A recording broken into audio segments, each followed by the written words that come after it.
Esto nos plantea una pregunta interesante, a saber si la lengua española fue el canal de evangelización, es decir, de conquista espiritual, o si por el contrario, la evangelización fue el camino para la conquista lingüística.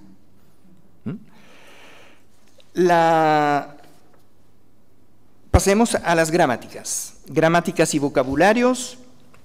Cerca del 40%, como vieron, pertenecen a esta categoría, y eso también demuestra el profundo interés de los franciscanos. Voy a pasar rápidamente sobre una muestra de estas obras. Una obra de los misioneros capuchinos es esta, del arte y vocabulario de la lengua de los indios chaimas, cumanagotos, cores, parias y otros.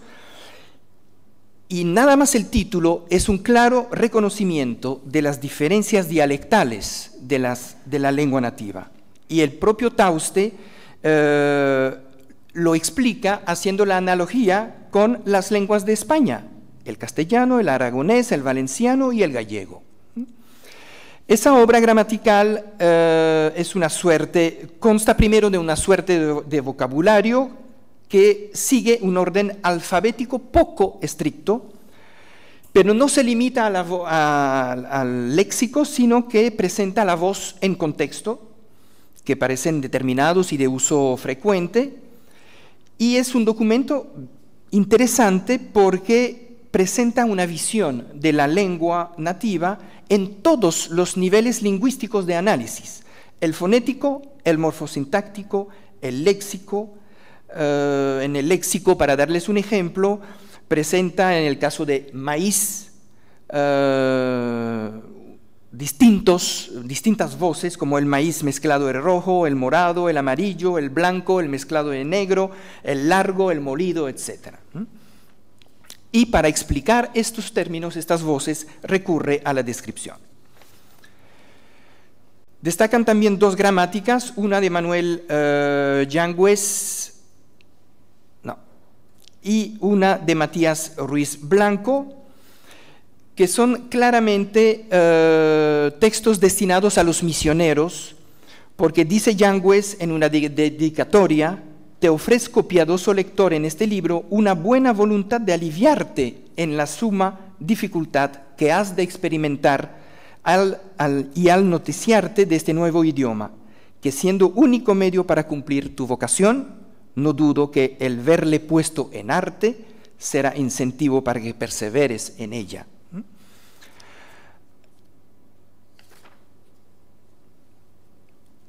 En esas gramáticas también encontramos un reconocimiento de las variaciones geográficas, de las variantes geográficas de las lenguas indígenas y de la importancia del manejo de estas variantes. Paso finalmente a los textos llamados de contenido histórico. Pueden ser crónicas, relaciones de viajes, de exploración. Y tenemos a tres ejemplos: Historia de Venezuela, Conversión Espíritu de Indios Cumanagotos e Historia Coreográfica. La obra de Pedro de Aguado da una visión detallada, completa, del periodo histórico del que fue testigo presencial. El de Matías Ruiz es una obra que trata de cosas muy singulares del país, ritos de los naturales, prácticas observadas en la reducción, y una obra muy valiosa para la historia geográfica y natural del país. Y el texto de Antonio Caulín, una obra dividida en 4 libros. El primero habla de la descripción étnica, geográfica, política, religiosa. El segundo, las conquistas que ha vivido el territorio.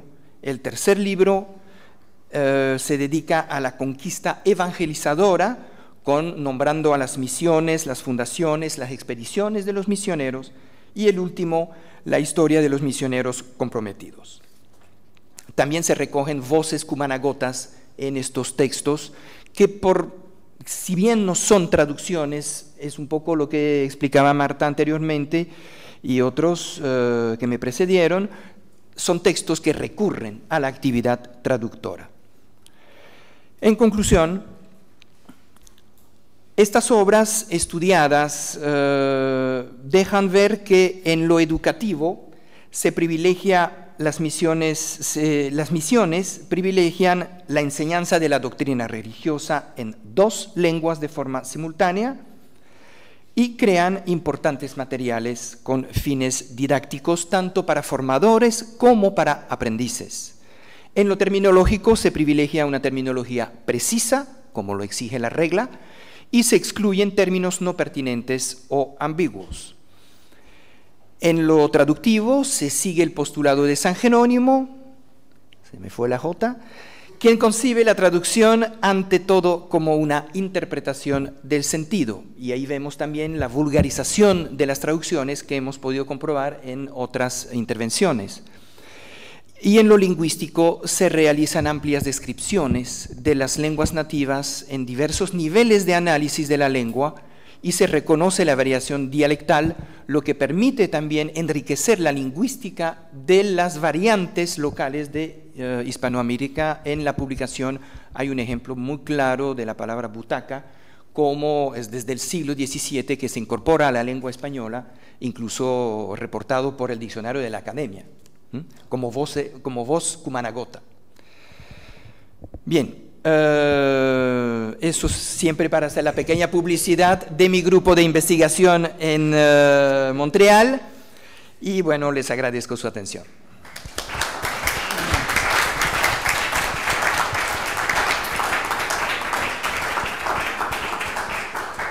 Bueno, muchísimas gracias, John, por esta contribución tan interesante, ¿no? Ahora, da tiempo para algunas preguntas.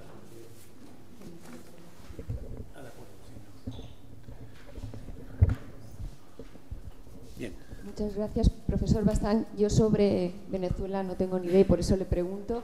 En el caso de los catecismos que ha citado, creo que alguno era del siglo XVII, no sé cuáles son los más tempranos, en el caso de catecismos y doctrinas. Y referido a eso precisamente, usted plantea que el hecho de que las doctrinas sean bilingües significaría que se pretende una evangelización en las 2 lenguas.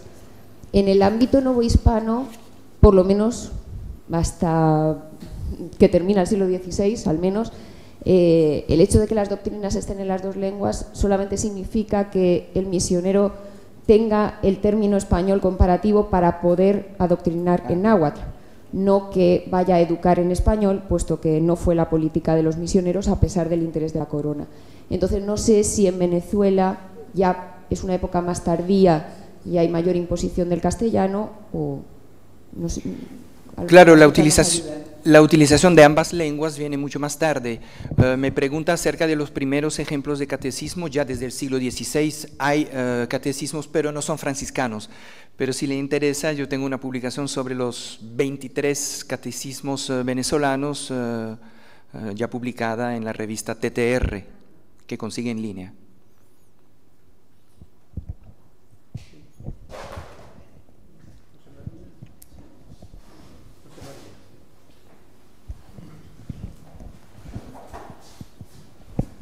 Bueno, hay que decir, muchas gracias, George Bastén, que ha sido muy valiosa la aportación. Yo sé más de los capuchinos en Venezuela que de los franciscanos, porque como he estado cercano a los misioneros que han desarrollado su labor, que la siguen desarrollando, pues estoy más sensibilizado. Y una de las cosas importantes como aportación de lo que significan las lenguas y las tribus, con toda esa labor de recopilación, de promoción, de conservación y de elaboración en, pues eso, catecismos, gramáticas, diccionarios, vocabularios, etcétera, etcétera, ha sido tanta, sobre todo a partir del siglo final del XVIII, fundamentalmente a partir del XVIII, que los capuchinos, sobre todo con los indios guaraunos, araucos, etcétera, ha merecido por parte ya una vez de la independencia del gobierno venezolano la orden de Miranda, casi colectiva, a la orden capuchina por esa labor ese reconocimiento tal que ha servido no solamente para la promoción de la lengua, sino que en base a esa promoción hayan dividido los estados según las tribus y demás. Se contaba con los religiosos capuchinos a la hora de trazar las fronteras entre los estados. Esto es muy importante, ¿no? En base a las lenguas y demás. Es una labor social y cultural inmensa, realmente. Sí, como dice, desde el punto de vista geográfico, sí con sus exploraciones y sus viajes han contribuido a dibujar la geografía nacional. Es cierto. Gracias. Y a la mujer en la promoción, los capuchinos son los primeros que integran las órdenes religiosas femeninas en esa labor de promoción cultural entre las maestras y demás, sobre todo las franciscanas, familias franciscanas femeninas. Gracias.